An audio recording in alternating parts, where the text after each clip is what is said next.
Hi, everyone. Thanks for attending the Virtual Hockey Summit here at the Coaches site. It's a terrific coaching reference material, and boy, do I wish we had things like this when I was a young coach. So for all you young coaches that are out there, you're getting a world of experience and great material that you could take to your teams and add to your personal coaching style and personal coaching reference material. This is awesome for you guys. Glad to be here.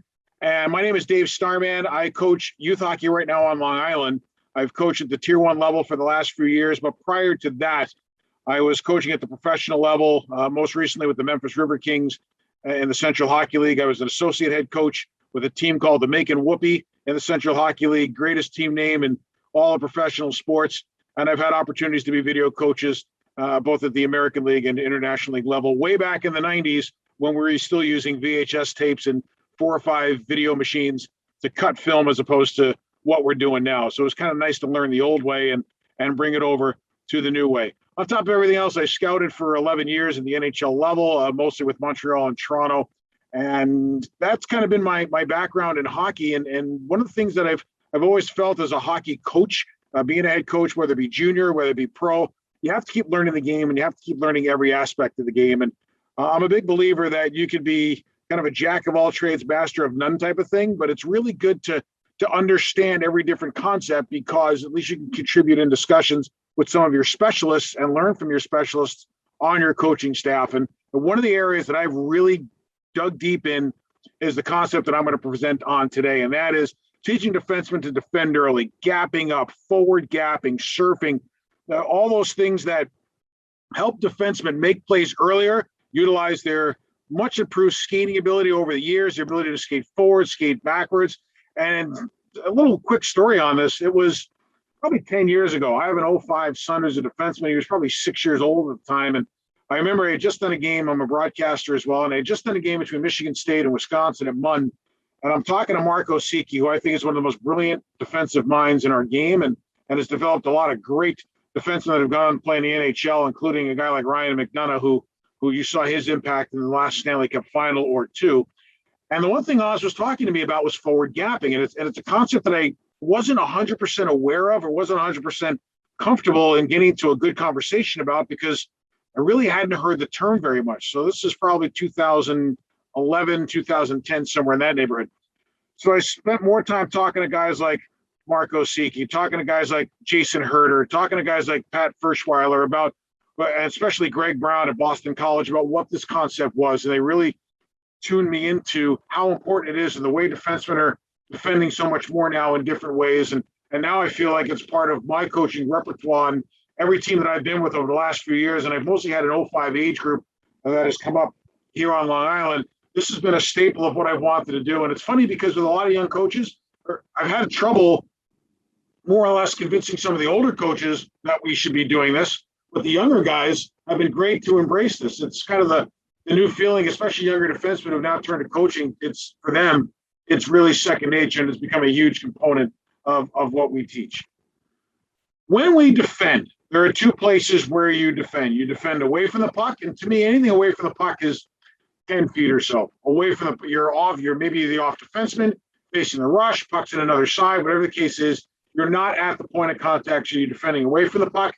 And then there's part 2, you're defending at the puck, and that is anytime the puck is in a 3 or 4 foot radius of you, and you are actively responsible for the puck carrier.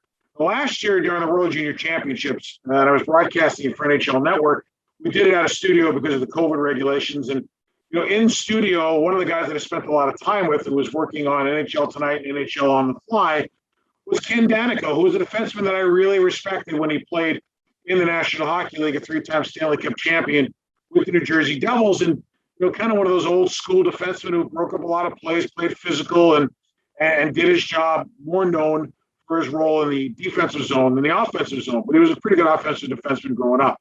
And we're having this conversation, and he gave me the quote that you're seeing on the screen right now, and he laughed about it because he reiterated the story, and he said to me, he goes, Starr, the one thing is Larry Robinson said this, and I'm thinking to myself, well, I never learned that, and I'm pretty good, and I got here, and I'm in the NHL now, and this is not something that I ever got taught, so maybe I don't need to do it. And then he laughed, and he thought to himself, and he goes, and I said to myself, it's Larry Robinson that's telling me this. Maybe I should pay attention. And as we laughed a little bit, he said to me, he goes, Starr, he goes, I got to tell you, I probably broke up 20, 25% more passes than I ever should have just because of this little concept, and that is defending away from the puck with my stick down and the nose of my stick facing the puck in my own zone. And it's a concept that I brought to RD, and it's funny in talking to both my son and to the rest of our defense corps. Once they started doing it, they all were joking about, hey, wow, we've always felt like our stick is in the right place. No matter where we are on the ice, we feel we have pretty good stick position. There are certain rules of engagement. There are certain things that I think all defensemen need to be aware of. And this is in any scenario. So let's get the basics out of the way before we get into the minutia of what we're going to discuss and what we're going to see on the video. And it starts with gap control. And gap control can be defined in many different ways and will take many different forms just depending on where you are on the ice. Backside pressure certainly is one thing. If you're facing a 2-on-2 and your back checker's hauling back through the middle like they're supposed to, looking for trailers, but also taking away the middle lane, as defensemen that you can gap up pretty quick. If you're facing a 4-on-2, your gap's going to be defined a little bit differently because numbers are overwhelming against you. There are more options on the ice. Now you're defending space more than defending the puck carrier. So obviously when you read through the rush, number one thing you have to do is make sure you identify how many players are coming against you and what your support is going to look like. Anticipation. There are coaches who joke, and then there are coaches who sometimes are serious when they say, I don't want to spend too much of my practice time doing line rushes. I think doing line rushes and defending against line rushes is really important because it's good repetition. And we all know the 12-year-old, 14-year-old, even 16-year-old brain, they might be able to process but not react as quickly. So the human brain isn't fully developed till you're 25 years old anyway. But the more that we put these kids into the situation where they're facing line rushes, reading rushes, the faster that they're going to be able to start assimilating what the options are in any given rush. There's limited options. I mean, there's not a million things you can do. So the more that they're facing a 2-on-2, a 3-on-2, a 2-on-1, the more that they're going to start being able to anticipate what can happen next. So I really think it's important that line rushes are a factor in every practice, and both video-wise and with your defenseman on the ice, them getting comfortable and adjusted to what they're seeing coming at them on a repetition basis. Your stick detail. This to me is important. We just referenced it with the Ken Danico quote, but it is really important making sure that you got one hand on your stick, getting sticks on pucks. Can you hold the line? Offensive zone especially. Can you hold the line and extend plays? And we're going to see some drills later on angles and steering, which will help develop your defenseman in this way. And limiting your crossovers. Now, this is something that I think a lot of young defensemen get into bad habits with. And if you don't know how to coach this, you can actually wind up creating that bad habit yourself as opposed to helping your Ds out. We all know you want to cross over and get a good cross under to make sure that you get some speed heading backwards. But if you're going to defend heading backwards, you better make sure that you're using your C-cuts, you got your weight on your knees, weights on the balls of your feet, balance throughout your skate, and that these C-cuts, you can control your power, you can control your gap. Most importantly, you can control your positioning a whole lot better. Because a good forward, once they read you crossing over one way, they're going to take the puck with speed and go the other way, and they're going to leave you in the dust. Stick detail. This is it's a small thing and a big thing all rolled into one. When I was scouting for, at the time, NHL Seattle, this is a couple of years ago before they were even the Kraken, the Islanders are one of my coverage teams. And I got a chance to watch Pelech and Pulak on a nightly basis, and my goodness, were they good with their sticks. It was a joy to watch. They were smart. They were active. They used their stick as a weapon. They broke up tons of plays, and I think good stick positioning allows you to be that much more agile. And the key component here, too, with a good stick is making sure you're playing inside the hips of the player coming at you. That way, you're not constantly scrambling to establish position. Your stick is out. Your stick's between the area where their skates are, where their shoulders are, where their hips are, and it keeps your body angled better and your stick down in a position where you can make a play on the puck. This line I have heard thousands of times on presentations right here on the coaches' site from a lot of coaches who handle defensemen that I really, really respect. And that is, if you can gap up early, then that gap you maintain goes through the neutral zone and into the defensive zone. And it really allows you, also depending on the backside pressure, it allows you to kill a lot of plays, to me, in the neutral zone. One of the things that I've taught for years, and it's funny because part of my USA Hockey Level 5 thesis was transition to defense and defending in your own end. And one of the things that I brought up in that thesis that I wrote was If you can deflect, delay, and destroy, that should be the theme of your defensive mode. And what I mean by this, deflecting, you're defending from the inside, you're gapping early, defending from the insides, trying to force the attack wide. Delay, that delay allows back checkers to get into the play, come back through the middle, and take up valuable space that the offensive team is going to want to manipulate to create anything dangerous. And if you can do those two things, you can deflect the attack to the outside, if you can delay it where the offensive team cannot get any speed through the neutral zone, you got a pretty good chance of destroying it. And this is one of the key components, I feel, in that type of defense. Rules of engagement, the dive downs. We're going to start to see a lot of this on video in a couple of minutes. I am a big fan of the weak side defenseman seeing a puck rimmed around by the defending team to a weak side forward, maybe trying to get over there to get a breakout started. I love the dive down. I love when that defenseman reads the scenario and heads down and gets to the puck as the puck's arriving or before the puck to extend offensive zone time. I think it's a great move, and I highly encourage our defensemen to do it. And there are some things to keep an eye on. Is that player that is going to receive the puck facing away from you, they have no idea you're coming. So you can activate in that scenario to make a play. Remember, if a forward is looking towards the end of his zone or her zone, they have to find the puck, they've got to receive the puck, then they've got to turn around with the puck. That takes time. That takes processing. So if you get a good early start and you can dive down, by the time that puck gets there, you might have eliminated a lot of options for that team to get out of its own zone. Is the puck carrying defenseman under pressure? Like that to me is an important read too. There are defensemen where if they've got time to make a play, I think you need to be a little bit more conservative. You can get up a little bit on your check, but you got to be really careful because that defenseman now can see the ice, can see all options, and has time to make plays. Reed Cashman, head coach at Dartmouth, has a wonderful presentation on this very subject here on the coach's site. It's worth taking a look at. And if you're going to go, you go. But once you make a decision, you go. The last thing you want to do is get trapped in no man's land where you can't make a play no matter what. You wind up hamstringing a teammate who's relying on you to make the proper read based on the information that you're seeing.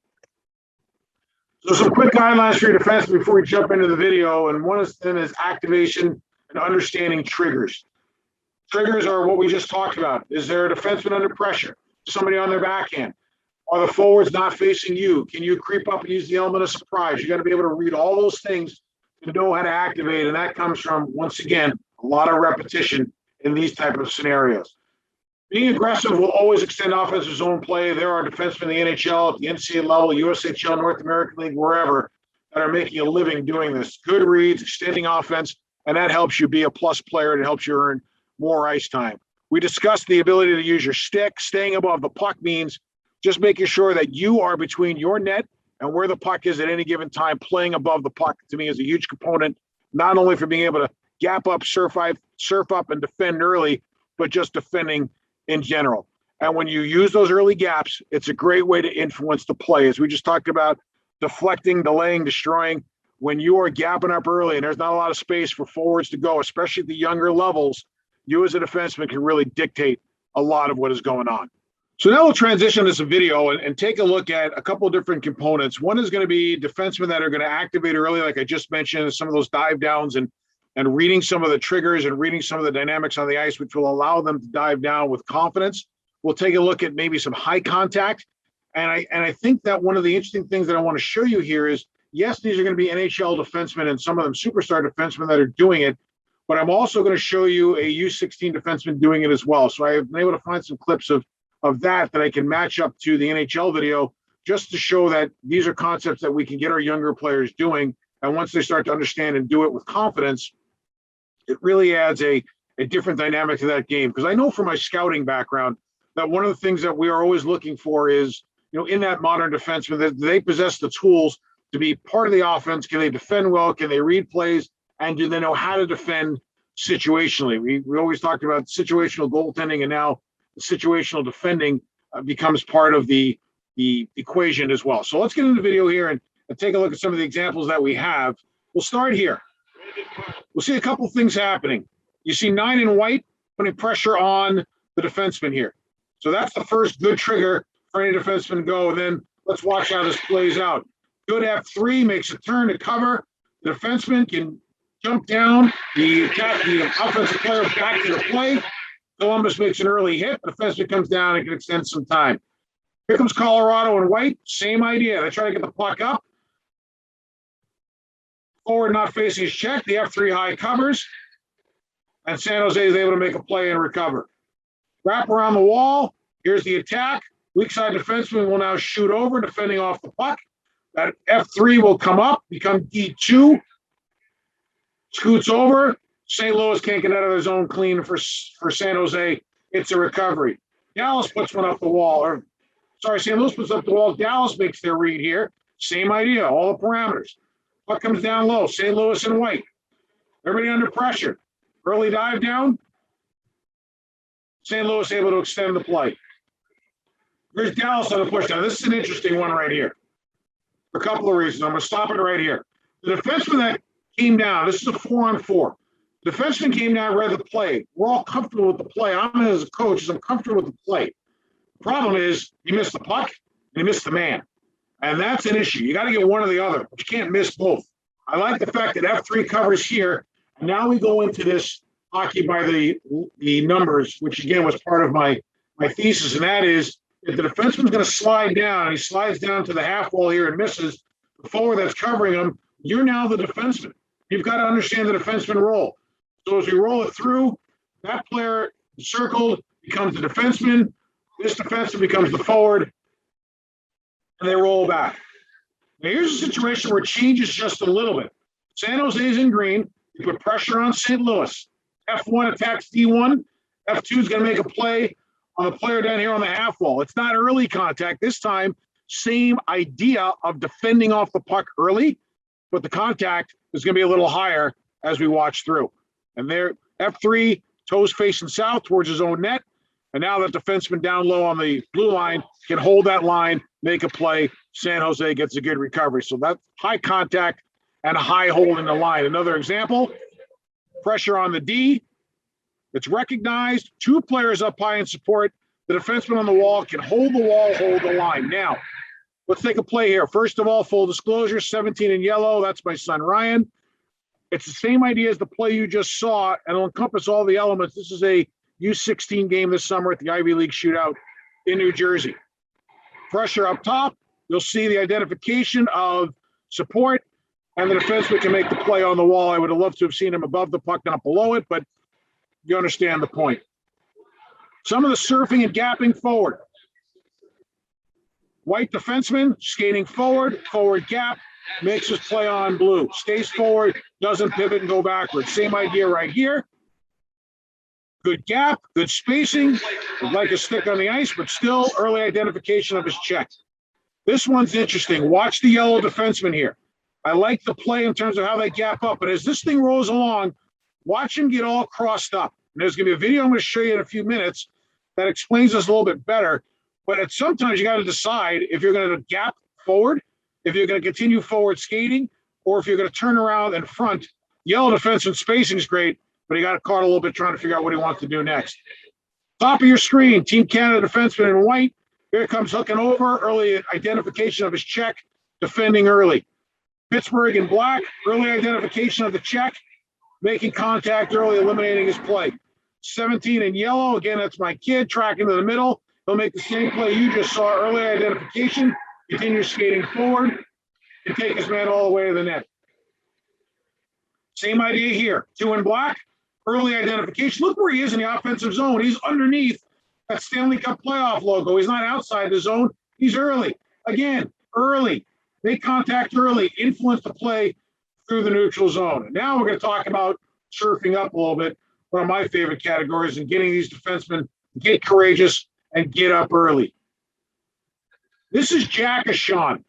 He's in the lower part of your right part of your screen. He's 12 in white. He signed with the Boston Bruins. This is his junior or senior year at St. Cloud State. I love the way Jack Ashon played. To me, he was kind of like a cowboy out there, a bit of a maverick.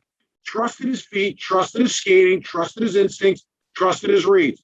This is an extreme example, which I'm not telling you I'm encouraging, but it's an extreme example of surfing, which I want to show you because it leads us into something we're going to discuss next on video. So watch him.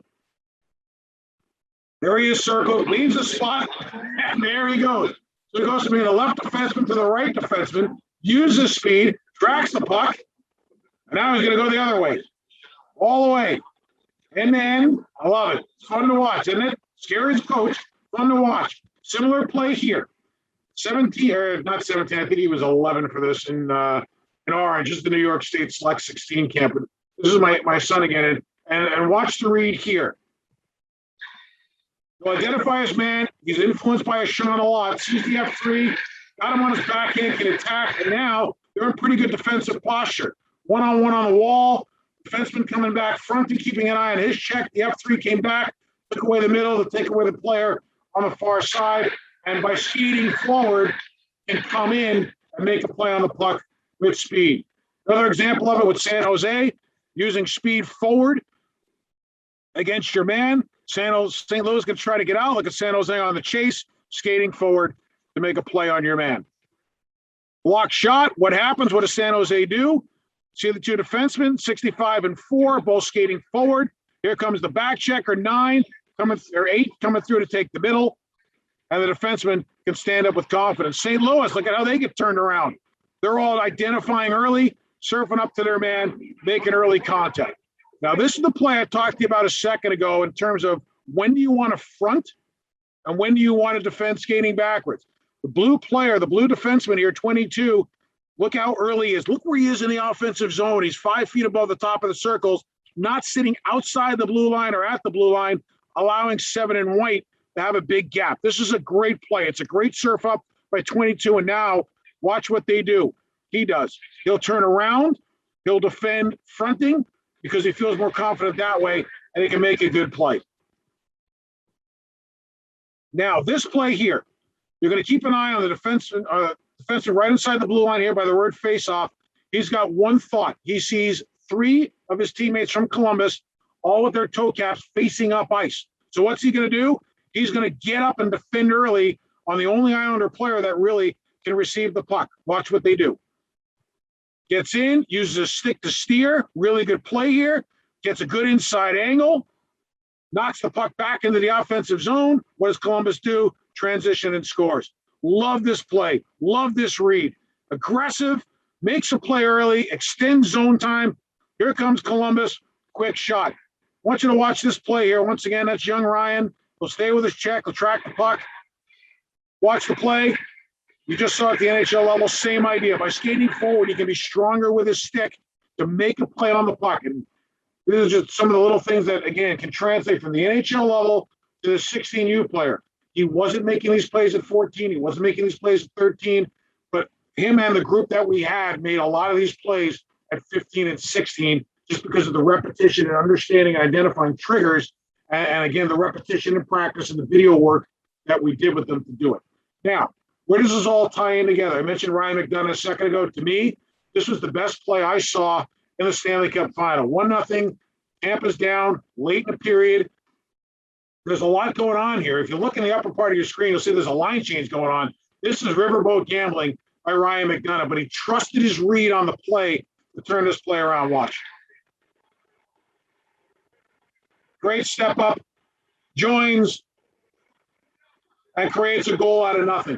This was simply by just stepping up and making a play at the line, defending early, getting up on his check early. If that turns around, it's a 2-on-1 the other way. He not only does he make a play, gets excited about it, drives in, and helps to create a goal, which gave Tampa a big goal at the end of the period. So we've talked about some concepts, we've talked about some ideas, and we're trying to encourage our defensemen to get up, defend early, gap up, serve forward, gap, all that fun stuff that allows you to kill plays early, extend offensive zone time. And I've got some drills that I think can help you out. And the first one is called Surfs Up. And for the purpose of this presentation, we're going to do it from a defensive standpoint, and we're going to do it as a 2-on-2.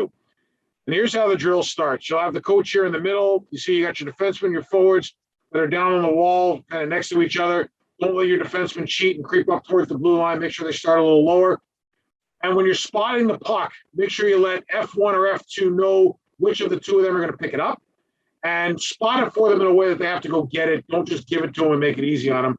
Because I also want the first defenseman, when they come out, to have to react off where the first forward is getting the puck. So don't make life easy. Make it game situational. So when you blow the whistle, you spotted a puck. Let's say we're going to spot it out here. So when this first forward F1 picks it up, they're going to be skating in this direction with it. Let's hope this defenseman gets up nice and quickly, gaps up nice and fast. Maybe they make a play for the puck out here. Maybe they get their stick out here with a good angle so they can steer the offensive player in a bad ice and try to make a kill over here. Get that play broken up quickly. D2 on F2. Look at the good surf up here. Look outside the blue line. Getting an early angle so they can latch on. And if they have to, they can stay inside the hits, skating forward, shoulder check. They can take their check all the way to the front of the net. I really like the way this looks in terms of getting up early, identifying communication between the two defensemen. It encourages a lot of the things that we've talked about. After you do that for a while, switch sides. Also, let F2 start with the puck, because when F2 starts with the puck, it changes the dynamic a whole lot. F2 tends to grab pucks, and they will go with a more of a center drive with the puck. They'll kind of come down more this way. So it forces this defenseman to make a decision whether or not they want to front and get underneath, or whether or not they want to try to make a play by skating forward and forward gapping. So go at it from both sides. Go at it with F1. Go at it with F2. This is the UMass 2 versus 2 gap up coming in 3, 2. Oh, wait a minute. Coming in 3, 2, 1. All right, our next drill is the UMass gap up 2-on-2. I stole this drill from Benny Barr when he was the assistant coach at the University of Massachusetts, last year's defending national champs. He is now the head coach at the University of Maine. I really like this drill because UMass did a lot of this. They did a lot of their defensemen coming up and playing aggressive, and I think it was really a key to their success. And 2 years ago, or 2 seasons ago, because we lost one, when Cale McCarr and Mario Ferraro were playing there, I mean, those guys are great to watch doing it. Now we get a chance to watch them do it in the National Hockey League. Here's how the drill is going to start. You can add a coach over here. You can add a coach over here, and you can give these coach a couple of pucks. If you don't really trust your forwards to be awake and alive and smart in this drill, you may want to give the coach a couple of pucks just in case the forwards fall asleep on the line, which can tend to happen at 12U or 10U if you use this drill there. What's going to happen is the drill's going to start. You blow the whistle. F1's going to hit D1 with a puck. D1 is then going to shoot. And you got D2 over here. While that's going on, F1 and F2, they're going to try to get to the front of the net to create a screen, a tip, a deflection. You can let them play out a rebound if you want them to. Coach is going to blow the whistle. When he does, or she does, they're going to spot a second puck. One of the two forwards down here is going to grab that puck and start to head up ice. Spot that puck towards the middle, try to in line with the cone. These two Ds, after that shot's taken, and they see the second attack start, or they see the attack starting, they're going to gap up and come back, pivoting or angling forward through the cones. Don't let them cheat. Don't let them go outside the cones. If they do, stop the drill. Make sure they get in here. Why? We want them to defend from the inside out. We want to get them to get the attacking play out into the wide lanes so they can kill it out there and not give the forwards great attacking depth from in the middle. So you're going to play that 2-on-2. If it gets broken up in here, great. If it doesn't, they play a 2-on-2 to this net down here. Once that 2-on-2 off the rush is over, coach is going to make a determination it's over. He's going to spot a second puck to the two forwards that were on the rush, and then they're going to play a second 2-on-2 down here at the net. When they've decided that that second 2-on-2 is over, they're going to blow another whistle. Forward, first guy on the line, depending. He's going to throw the puck out to the D. These two Ds are going to get themselves into space. He's going to shoot the puck. Forward's going to go to the net like they just did. Play it out. Whistle, second puck. Gap through, and you repeat the action going the other way. This is a really good 2-on-2 up and down the ice, 2-on-2 continuous. Keep score. How many rushes get broken up early and never get to the net? Keep score of these little 2-on-2s. Let's see if the forwards and the defensemen are winning the drill. All right, and this is the third drill in this circuit. Now, I usually use the first two drills together at the beginning of practice. So I'll do surfs up, and then I'll go right into the UMass gap up 2-on-2 as back-to-back drills to get practice started. They're good teaching drills. They're good warm-up drills at times, and they're really good tactical drills, and they really help the technical component of defending.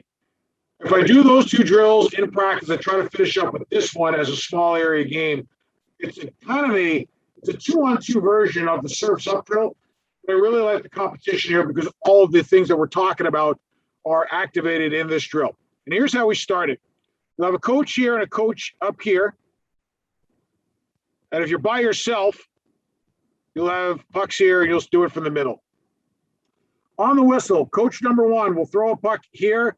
The first two players on the offensive line, player number one will grab the puck, and as you can see, will skate up behind the net and come out the other side.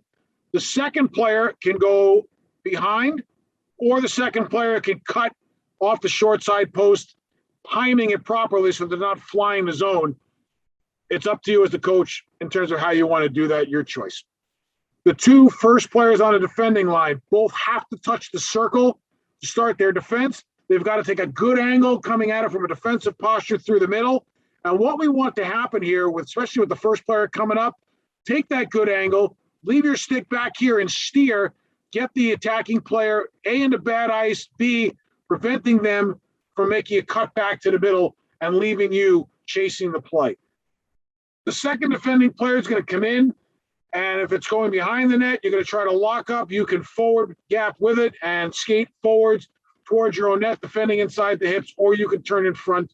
It's up to you where you pick up that player, depending on where the coach allowed that player to come up the ice. And now you're going to play it as a 2-on-2. So if you can break the rush early somewhere in that area, great, and re-attack going the other way. It's a really good drill for 2-on-2 transition, constantly going from offense to defense and establishing the principles that we just talked about, defending early on the puck. The other thing you can do with this drill is you can make one side all defensemen, one side all forwards. Now, same rules apply. You keep going alternate sides. Defensemen like to play offense, right? We want our defensemen involved. It never fails that this game gets ultra competitive when it's the Ds against the forwards. And I know these Ds love to outscore the forwards. So there you go. You've got the surfs up, you got the UMass 2-on-2 gap up, and you've got the Blast Shield 2-on-2 as a small area game. You're creative, you're coaches, you can change the dynamics of these drills any way you want to help further your point in terms of what you're teaching. But enjoy these drills and make sure that we're getting our defensemen to identify early, to gap up early, to be aggressive, and to utilize some of the things that we are using that we showed in this presentation. So we've discussed a lot of different concepts. We've shown them at the NHL level. We've been able to show them at the U16 level. I think that if you can start kids at the U10 and U12 level with some of these concepts, and you can start them simply, but if you can start them early and build those habits and just build the mentality of that's the way to play, that by the time that they hit 14 and 16, they're skating better, they're handling the puck better, they're defending better, they're defending harder. I think once you build those good habits in and you put the building blocks and the base in there from the technical side, then you can really encourage the tactical side, obviously, with some really good use of video. Thanks very much for watching this presentation. There are a lot of good ones in this Virtual Hockey Summit. If you want to ask any further questions on the drills or some of the video, you've got my email address. I'm always happy to answer questions. Have a safe, successful, and healthy season, and thank you all for doing what you do to make our game better.